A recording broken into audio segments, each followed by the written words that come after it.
The Tao of Self-Confidence, Episode 228.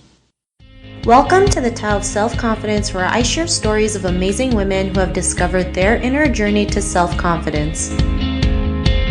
Visit our website at thetaoofselfconfidence.com. Your inner journey to self-confidence awaits. Well, hello friend. Welcome to the Tao of Self-Confidence, where I share stories of amazing women who have discovered their inner journey to self-confidence. I'm your host today, Sheena Yap Chan, and today I have an amazing lady on today. She is a photographer and also a visual artist, and I'm just excited to have her on and share her story with us. So without further ado, I'm going to introduce you to Melly Lee. Melly, how are you today? Maybe you can fill in a little bit more about yourself to our listeners. I'm doing good. Thanks for having me today. Yeah, like you said, my name is Melly. I'm a photographer, and I'm currently evolving in some different mediums, such as doing video and GIF animations. And I guess my specialties include photographing people with exploring the outside world. Awesome. Well, thanks for sharing that. And Melly, what's your cultural background? I am a Chinese American. Thanks for sharing that. And Melly, what would be your favorite self-confidence quote? My favorite self-confidence quote. I'm not sure it's quite self-confidence, but there's like a little Latin phrase that I kind of been using as my mantra for the last few years, and it's memento mori, which is essentially like, it's just a reminder that we are mortal and we're all going to die eventually. The reason why it kind of gives me a boost is because I got stuck in an apartment one time during Hurricane Sandy in New York. And at that time, my friend who was letting me crash at his apartment, he was out of town for business and he just moved to New York. So the apartment was completely bare and there was no furniture. There was no like any utensils or anything to like store water. So like I had like a good like solid like 5 days of just being alone. And like in that empty apartment while it's like pouring buckets of rain outside. So I like just to pass time, I was like reading a bunch of comic books that I picked up a couple days before. And in one of the comics, I saw a line memento mori, and the main character, he was like telling his grandson that like the moment that you accept that you'll die is the moment that you'll start living. So after I got out of that situation, I kind of like took that to heart and like came back to LA, and my idea was like, okay, if I'm going to any moment I can possibly die, then every single day of my life, I'm going to try to live.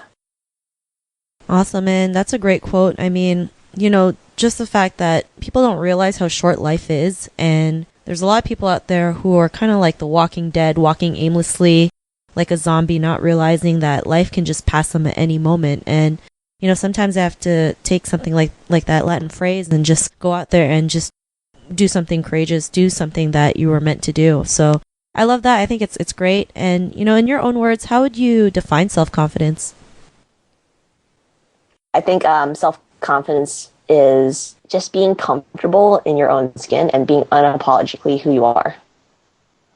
I like that. I mean, especially being, women of Asian descent, like we're so great at, apologizing for things.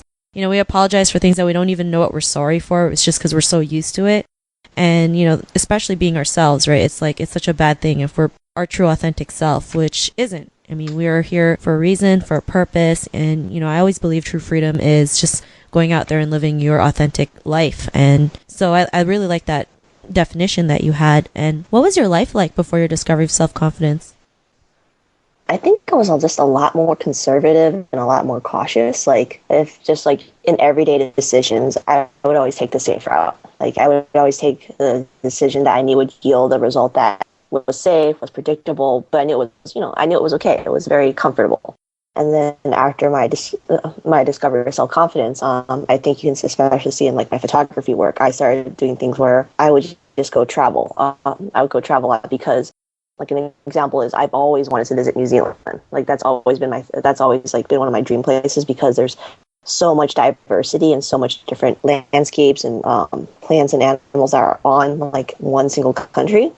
But before my self-discovery, I would just kind of be sitting, waiting around, like, oh, maybe my parents will organize a family trip and I can go then. Like, the idea of like traveling somewhere new by yourself, like that never occurred to me. So like afterwards, after my self-discovery, I'm just like, you know what?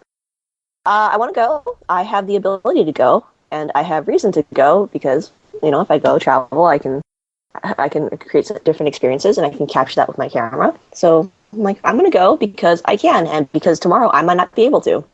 And that's kind of also applied to a lot of different avenues in my life. Like, even when I approach like photographing people. I think before I was very conservative again, like I wouldn't voice my ideas or my ideas or my concepts because I was kind of afraid of getting judged. Like I would be afraid that whoever was photographing, if I had a silly idea, they would think it was dumb, and then judging my idea, they would take that as a judgment upon myself. But now it's like if I have a random idea, I'm like, I just go for it. I'm like, well, here's my idea. If it doesn't work, then it doesn't work. If not, it's okay. Like if not, just move on to the next. If it's a great idea, great. Then I'm glad I tried it. Awesome. Well, thanks for sharing that. And, just, I think traveling too by yourself gives you like, this experience of knowing yourself on a deeper level, right? And I know sometimes people, when you tell them you're going away by yourself, they're probably like, are you insane? Aren't you afraid? And, sometimes some people stop because they're so afraid of what other people think. Not like you. You just went ahead and did it because you knew you wanted to go. And, it's a great thing that you did. And, what's your life been like after that? My life has been kind of this like back and forth equilibrium balance of like I'm either here in LA doing the artist hustle, constantly creating content, or I'm balancing that with like going outside again. So like by going outside, I mean like I got like in the last couple of years I've gotten really into backpacking. Kind of, I guess, like if you've seen the movie Wild with Reese Witherspoon, like essentially like just taking a backpack out, looking and reading maps, using good judgment, and then planning trips and going to see and capture amazing things. Awesome. Well, thanks for sharing that. And, it's great that you're out there, doing your thing, going out and traveling the world. And to the woman who's listening to your episode, she may be in her own journey of self-confidence. What would be that one tip you would give to her? That one tip, I would just say make small decisions that are genuinely unique to you and are unapologetically you, because all those small decisions in the long run will help to amount to a larger decision.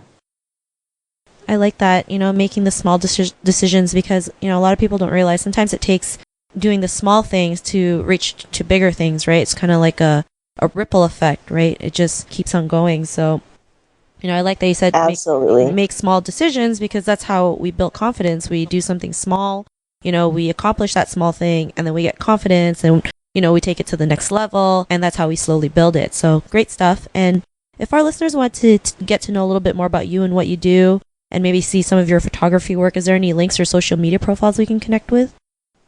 Yes, my website is mellylee.com. That's MELLYLEE.com. And then I'm constantly blogging about either gear related to photography and travel or the actual photo story on my blog. And that's linked on my main website as well. And then I'm very active on Instagram, and that's at Melly Lee with the underscore at the end.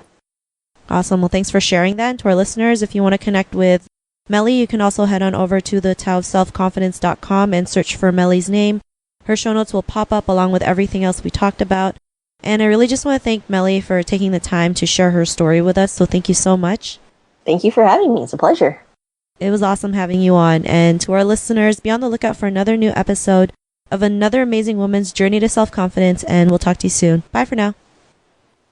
Thank you for tuning in to another amazing episode of The Tao of Self-Confidence. Get your free audiobook by visiting our website at thetaoofselfconfidence.com. Your inner journey to self-confidence awaits.